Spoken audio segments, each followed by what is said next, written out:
Hello everyone and welcome to the Talking Donkey. My name is Ryan and as usual with me I have Seno. G'day everyone. We're starting a new series today, another new series about God and science. There are loads of questions here about God and science that are posed for people of faith and people of no faith. Does science disprove God? Is there no such thing as God now because of science? What happens with things like miracles? Can you believe in science and miracles or in spirits?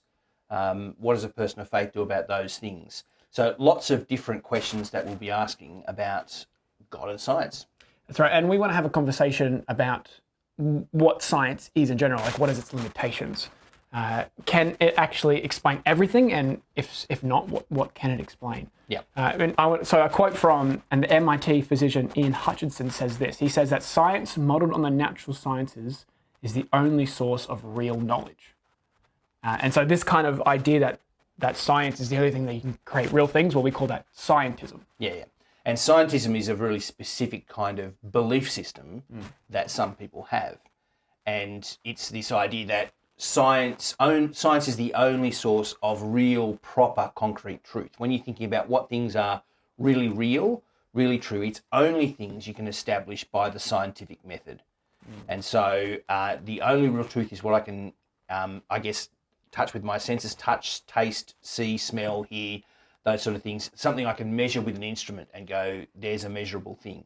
And so love isn't real, but the hormones, the pheromones, all those sort of things that go to make us feel certain ways about people, they're real. And so that pull to have sex with someone, that's real, but love as a thing isn't real. That kind of relationship somebody has over time, well, that might be an evolutionary advantage that's created by sticking with someone, but the actual love itself is a fake. It's a chimera. It's not actually real and measurable. So are you saying that like if I can't put it in a test tube, I can't really know if it's true or not? Yeah, if I can't measure it on an instrument, if it isn't ping on an instrument, then it ain't real, buddy. Okay, cool. And so this is what scientism is.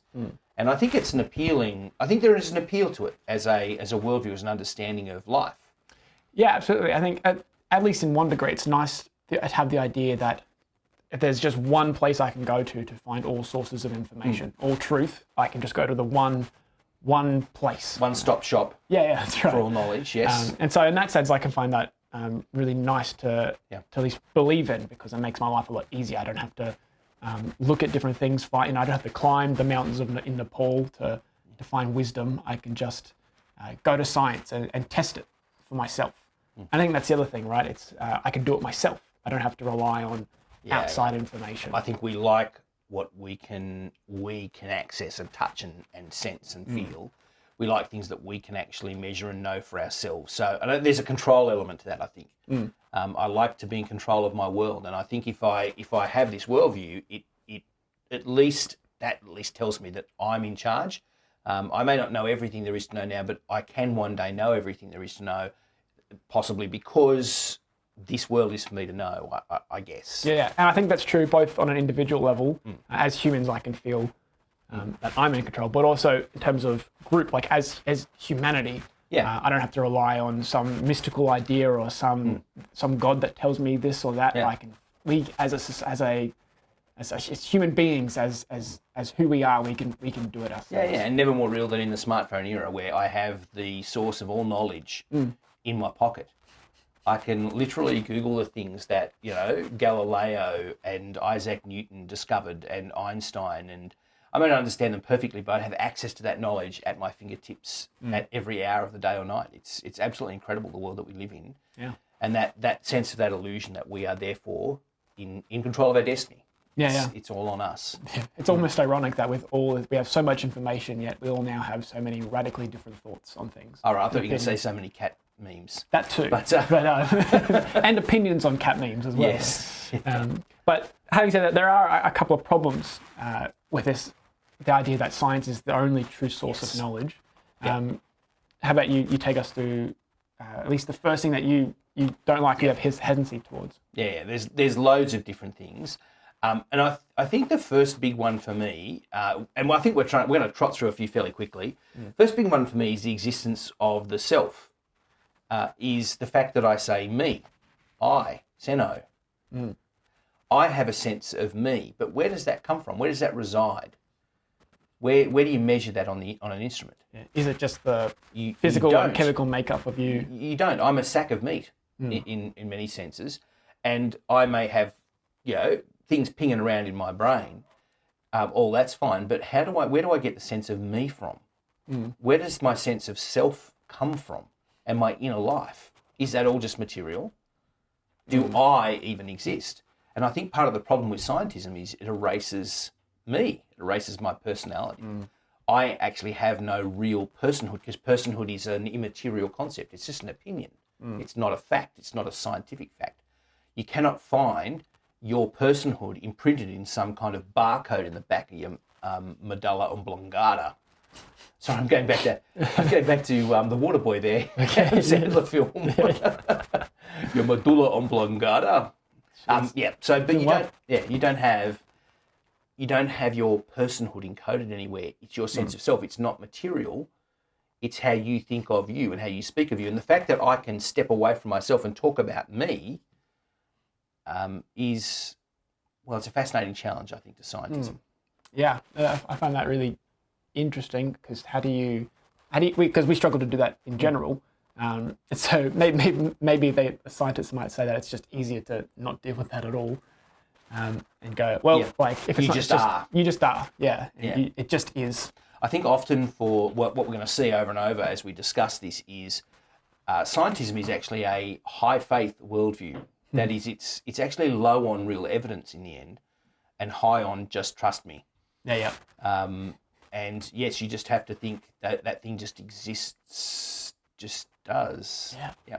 It just is what it is. It's just a mistake or an accident. That's right. Yeah. Another thing that that makes me have hesitancy towards this idea is that science, in its nature, is about open and closed systems, and the cause and effect in that, specifically the closed system. There is no openness to it. Things can't, what would be the word, influence it from the outside, I suppose.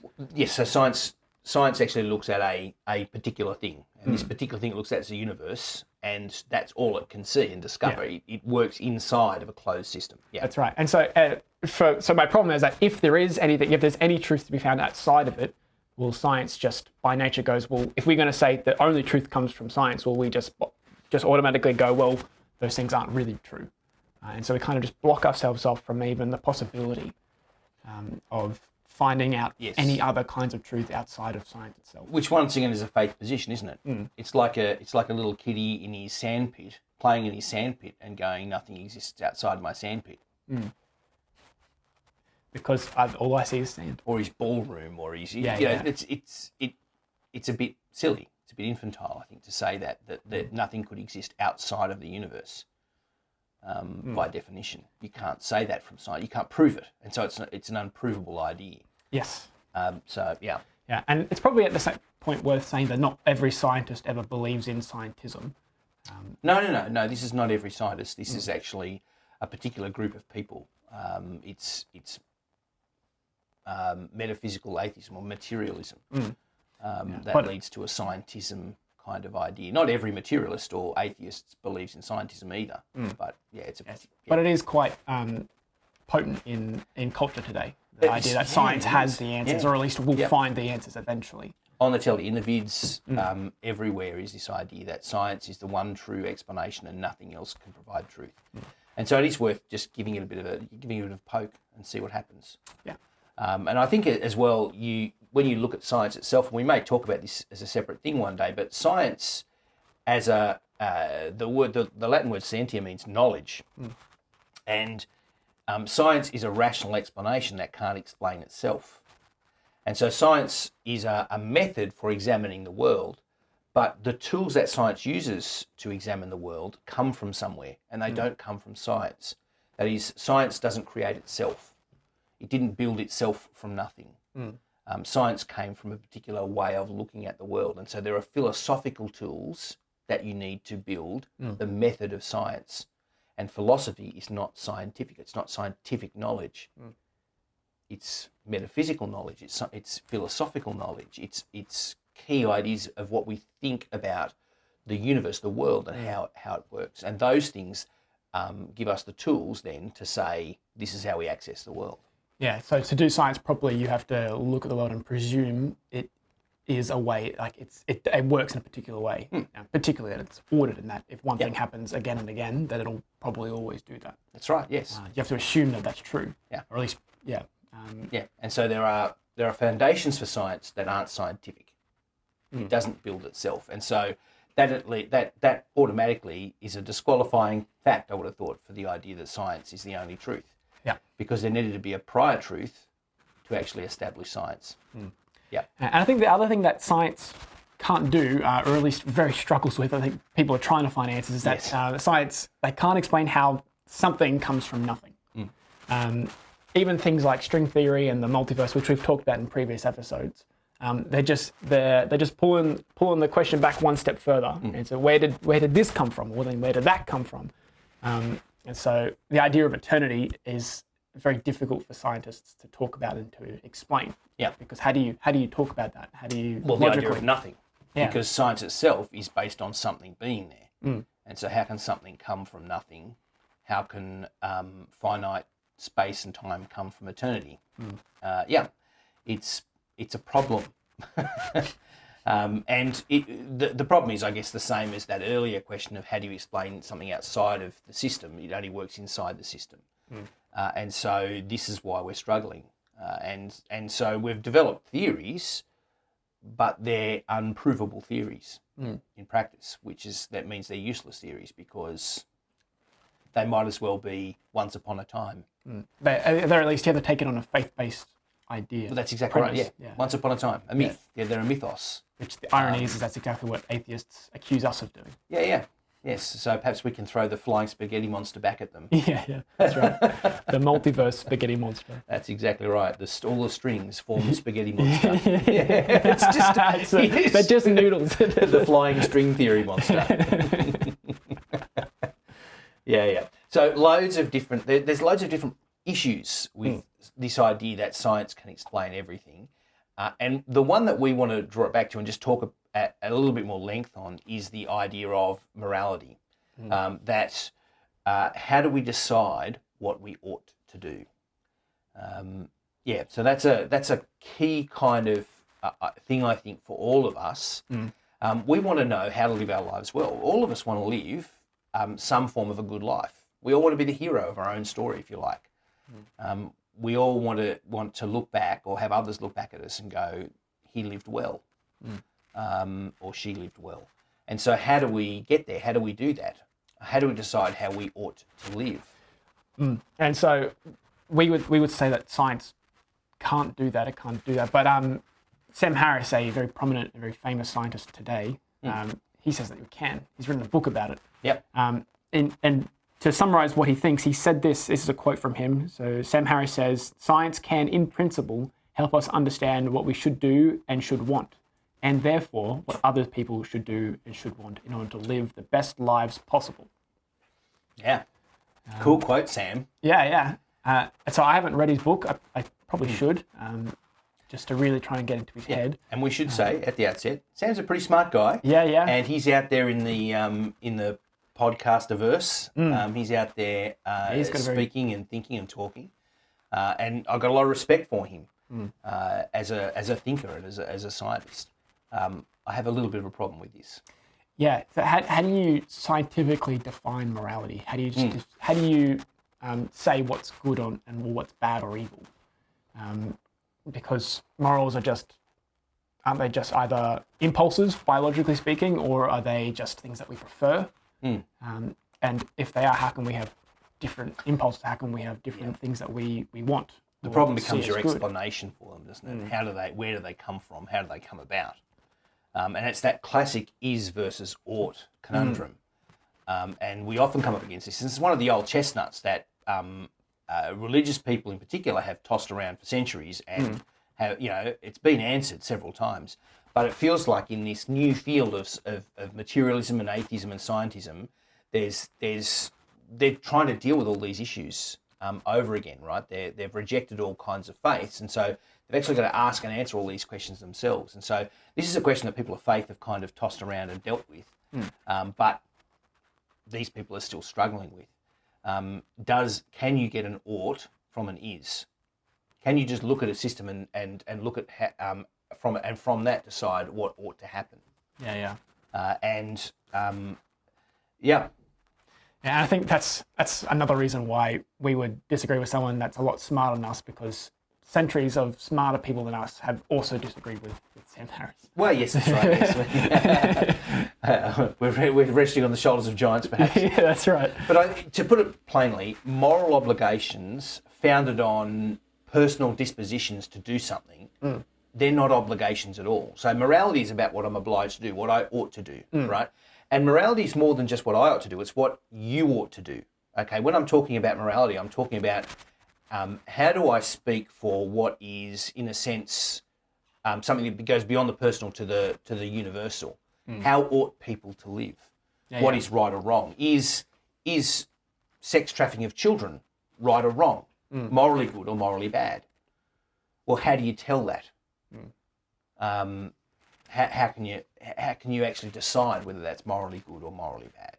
Yeah, like if I chop down a tree, science can tell me, like, you know, when it'll fall, how it'll fall, how fast it'll fall, and all those kinds of things. But it won't tell me whether or not I should feel upset about that, whether or not I should have cut it down in the first place, or whether I should, you know, actually go up to other people who are cutting down trees and wrap myself around them. Yeah, whether I should plant 4 trees as I chop one down. Yeah, that's right. There's nothing that science tells me that what I should do because of this or that. Yeah.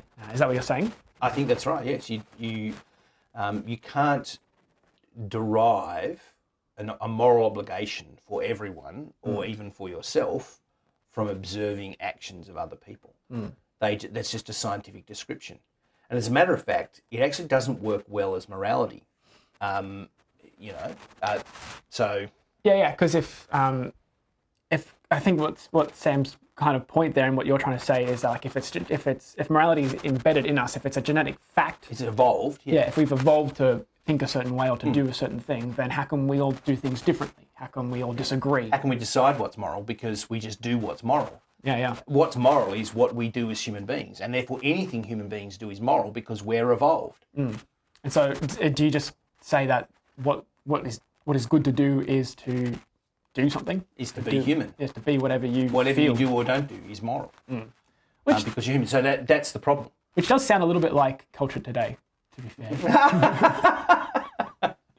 A little bit, but I don't think so, because we still have cancel culture. We still have... True. We still judge people, even as we're being unjudgy. We're unjudgy, I don't know, whatever. But, but that's a real problem that scientism has. It doesn't have a basis for actually deciding what is morality that should be applicable to other people. Yeah. How can I say those people trafficking children across borders for sex slavery, how can I say that's wrong? On what basis, on what moral basis do I say it's wrong? Well, what scientific basis do I say that's wrong?